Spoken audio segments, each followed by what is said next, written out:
திரு கரங்களை தட்டி அவரை வரவேற்போம்.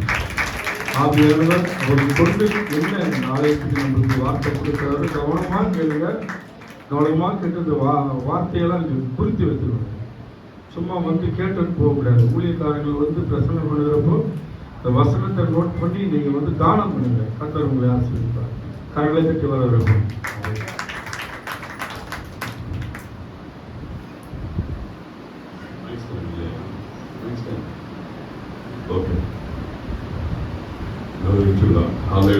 கொஞ்சம் சவுண்ட் வைப்பான். நான் கொஞ்சம் பலவீனமான மெதுவாக பேசுவேன். நலமாக என்ன செய்யறதுனால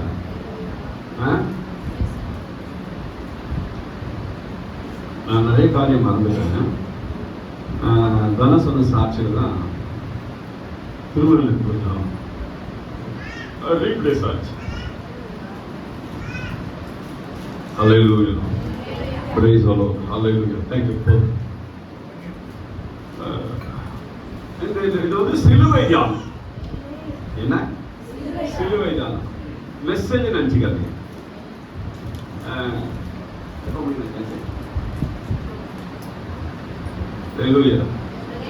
சீக்கிரம் முடிச்சிருங்க. காலாமலை முடிச்சிடறேன். சீக்கிரம் முடிக்கணும். அரை மணி நேரத்தில் முடிக்கலாம் சொல்ற கை வைக்கிறேன். சரி, ஓகே. யோவான் புஸ்தகம் 1 அதிகாரம் 29 வசனத்தை ஒரு வாசிப்போம்.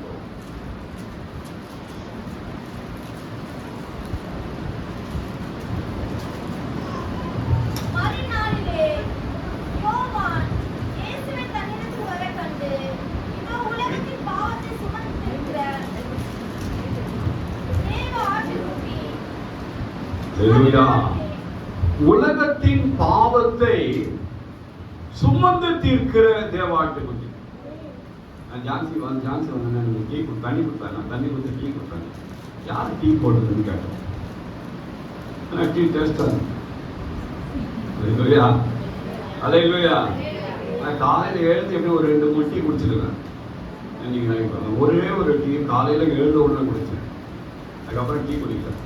நீங்கள் எதனா சாப்பிட்டா கொஞ்சம் இந்த நேரத்தில் வெயில் நேரம் தான். ஆனால் எனக்கு ஒரு மாதிரி தாகம். டீ குடிக்கிறதுனால டீ நல்லா இருக்கு. அல்லேலூயா. இதோ உலகத்தின் பாவத்தை சுமந்து தீர்க்கிற தேவாட்டுக்குட்டி. அவர் எதுக்காக உலகத்தின் பாவத்தை சுமந்து தீர்க்க வேண்டும்? பார்த்தேன் பஞ்சியா ஒரு மாதிரி மெதுவா இருக்கு. நல்லா இருக்கு. அல்லேலூயா. அல்லேலூயா. எதுக்காக போயிடும்? அந்த காலத்துல சுமை தாங்கின்னு ஒண்ணு இருக்கு. என்ன சுமை தாங்கி பாட்டுக்குள்ள இருக்கு. சுமை தாங்கி அப்படின்னு ஒரு பாட்டு. என்ன பாட்டு? என்ன பாட்டு? சுமைகளை இறக்கி விடு. அல்லேலூயா. அல்லேலூயா. அது ஆள் சுமந்து காக்கும் இயேசுவிடம் சுமைகளை இறக்கி வைத்திடுவோம். பாடலாமா? சுமந்து காக்கும் இயேசுவிடம் சுமைகளை இறக்கி வைத்திடுவோம். தாயின் வயிற்று தாங்கியவர் கல்லைக்கும் வரை தாங்கிடுவார். தாயின்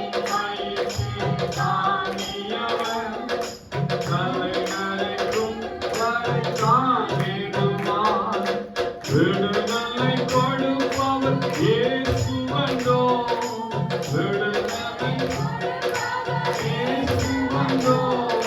தீமைகள் யாவையும் அகற்றிவிட்டார். பாவங்கள் யாவையும் அகற்றிவிட்டார். சுமையை காட்டும் இயேசுவிடம் சுமைகளை இறக்கி வைத்திடுவோம். இந்த 40 நாள் சிறுவதான கூட்டத்தில் இந்த நான் செய்தி எடுக்கிறேன். ஏன்னா அங்கிருந்து யாராவது இங்கே வந்துட்டா நான் என்ன பண்ணுவேன்? அதனால் நான் கொஞ்சம் என்ன செஞ்சேன்? ஜாக்கிரதையா எடுக்காத செய்தியா இன்னைக்கு எடுத்தேன். அதனால கொஞ்சம் பைபிள் ஸ்டடி மாதிரி இருக்கும். ஆனால் நீங்கள் கிறிஸ்துவர்களாக வந்ததுக்கு காரணம் என்ன? நீங்கள் ஞானஸ்தானம் எடுத்ததுக்கு காரணம் என்ன? நீங்க சபைக்கு வருவது காரணம் என்ன? இனி ஏன் சபைக்கு வர வேண்டும் என்ற காரணம் என்ன? இனி நீங்கள் என்ன செய்ய வேண்டும் என்ற காரணத்தை நாம் என்ன செய்து விடலாம். ஏன்னா நம்ம ஒரு கிறிஸ்துவ வாழ்க்கை வாழணும்னா அதனுடைய பர்பஸ், அதனுடைய காரணங்கள், நோக்கங்கள் வந்து நமக்கு தெளிவா தெரியும். ஏன் அவர் சொல்றாரு? யோவான் சாஸ்திரம் திரும்ப வாசிங்க. மறுநாளிலே யோவான் இயேசுவை தன்னிடத்தில் வரக்கண்டு இதோ உலகத்தின் பாவத்தை சுமந்து தீர்க்கிற தேவ ஆட்டுக்குட்டி. யார் ரோட்ல போகும்போது பாவங்க அவங்க அப்படின்னும். யார் அவங்க ரோட்ல போகும்போது சொல்லுவோம் பாவங்க அவங்க என்ன. அதுக்கப்புறம் ஒரு காரணம் சொல்லுவோம். அவங்க பாவம் அப்படின்னா பக்கத்துல இருக்க சொல்லுவாங்க. நாம என்ன சொல்லுவோம்? என்ன விஷயம் அவங்க கேட்போம். அப்புறம் நாம அவங்களுடைய காரணங்களை சொல்லுவோம். ஏன்னா அவங்களுடைய கஷ்டம் அப்படியாப்பட்டது. அல்லேலூயா. அவர்களுடைய வேதனை அப்படியாப்பட்டது, அவருடைய பாடு அப்படியாப்பட்டது, அவருடைய நொறுக்குதல் அப்படியாப்பட்டது. யாராக கஷ்டப்படுறாங்க, பாடுபடுறாங்க, வேதனைப்படுறாங்க, அளவுக்கு மீஞ்சி ஒரு இடத்துல பார்த்தீங்கன்னா அடி மேல அடி விடும். ஒரு கஷ்டம் வந்துட்டா இன்னொரு கஷ்டம் வரும். ஒரு கஷ்டம் வந்துச்சுன்னா இன்னொரு கஷ்டம் வரும். ஒரு தலைவன் அந்த குடும்பத்திலிருந்து போயிட்டாக்கா அதுக்கப்புறம் நிறைய காரணங்கள் வந்துடும், நிறைய பிரச்சனைகள் வரும். அது வரைக்கும் தெரியாது. இப்படி இல்லை என்றால் இப்படியெல்லாம் ஒரு பிரச்சனை வருமா தெரியாது. அப்போதான் என்ன பண்ண போறேன்னு தெரியலையா. அல்லேலூயா, அல்லேலூயா. திருவிக்கோயில் ஸ்ட்ரீட்ல ஒருத்தர் இறந்துட்டார். அவர் சாவ அடக்கம் பண்ணதுக்கு ஜனம் உட்கார்ந்து மட்டும் 2000 சேர் போட்டாங்க. எத்தனை சேர்? 2000 சேர் போட்டாங்க. அதாவது உட்காரம் மட்டும் 2000 சேர். அப்ப இன்னும் எவ்வளவு பேர் நின்று இருப்பாங்க. அவ்வளவு பெரிய ஒரு மனுஷன் அவங்க பொண்டாட்டிக்கு எறா வாங்குவோம் தெரியாதான், எறா ஆயமும் தெரியாதான். அவங்க வீட்டுல குறைஞ்சது 30 வயசு 25 வயசு பசங்களாம், பொம்பளை பசங்க, ஆண் பசங்க எல்லாம் இருக்காங்க. ஆனா அவன் பொண்டாட்டி எனக்கு தெரியாது, இதெல்லாம் தெரியாது. யோசிச்சு பாருங்க. அதுக்கப்புறம் அவங்க நிலைமை என்ன? அந்த அளவுக்கு அவர் என்ன பண்ணாரு? நல்லா வச்சிருந்தாரு. என்ன அர்த்தம்? அவர் தாங்கினார் எல்லாத்தையும்.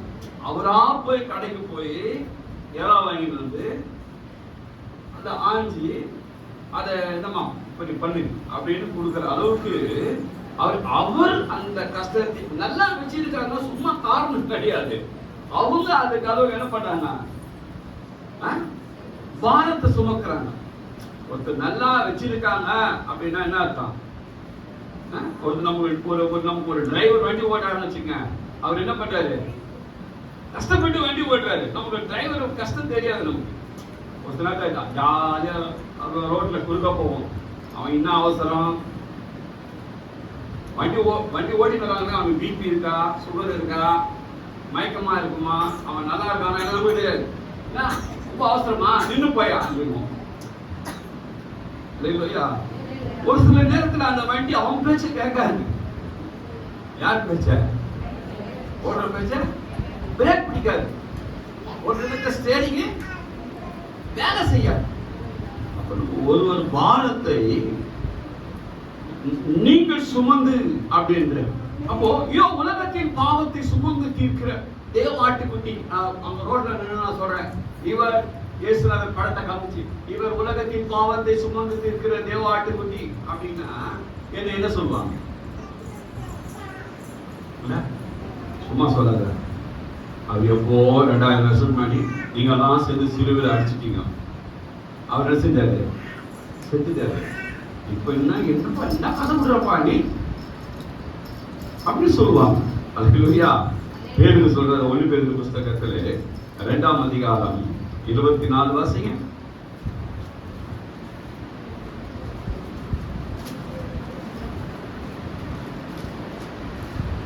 நான் பாவங்களுக்கு செத்து நீதிக்கு பிழைத்திருக்கும்படிக்கு தாமே நமது சரீரத்திலே நம்முடைய பாவங்களை சிலுவையின் மேல் சுமந்தார். அல்லேலூயா. என்ன சொல்றாருங்க பேதுரு? சொல்லுங்க, நீங்க நல்லா படிங்க, மனசுக்குள்ள படிங்க. ஒருத்தருக்கு ஒரு கேள்வி, ஒருத்தருக்கு ஒரு பதில் சொல்லுங்க. சொன்ன பதிலே சொல்லுங்க, நல்லா மனசுல படிங்க.